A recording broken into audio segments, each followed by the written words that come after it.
Retail sales and GDP. Now, retail sales and GDP are correlated. So if retail sales for a specific quarter is very good, we can expect a good GDP for that quarter. So, and remember, higher GDP means better economy. So as fundamental traders, we can use the retail sales to help us to get an idea of what to expect for the GDP. Now, retail sales are released each month. Every month we have retail sales data. However, the GDP is released every 3 months, okay? Every quarter we have the GDP data. So we can use the retail sales for a specific quarter to give us an idea of what to expect for the GDP of that quarter, okay? And the reason retail sales have such a strong correlation with GDP is because for most countries, retail sales make up about 60 to 70% of the GDP. Okay, so that is the reason why retail sales have a strong correlation to GDP. If we have very good retail sales for a specific quarter, we can expect a potentially good GDP for that quarter. Now, jobless claims and unemployment rate affect the retail sales. And this is simply because if people are losing jobs, they will not have money to spend at the retail level, and hence we will have poor retail sales. Okay?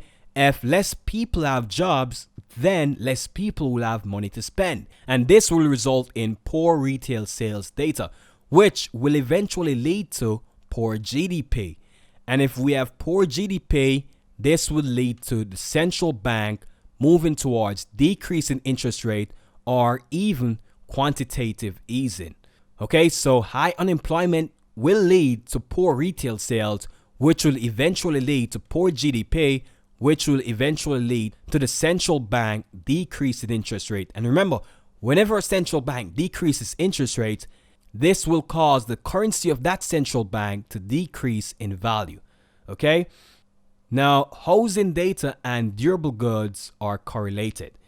And this is simply because more people buying new houses will result in more people buying new appliances. Okay, if we have better than expected housing sales, this should result in good durable goods data. So this is something you can use as a fundamental trader to trade the durable goods data. You can pay attention to the housing sales and then use the housing data to trade the durable goods data. And I'm going to go to fxstreet.com to take a closer look at the correlation between housing data and durable goods. Okay, so here we can see we have better than expected housing data. Existing home sales are better than expected. Here we have the previous month's data, what analysts are projecting, and the actual data. So this is the previous data. In this column, we have what analysts are projecting, and here we have the actual data. So you can see that the actual data is better than what analysts were projecting, and it's better than the previous month. So this is very good data for existing home sales. And remember, housing data is released before the durable goods data. Hence, we can use the housing data to trade the durable goods data. Now let's take a look at the durable goods data.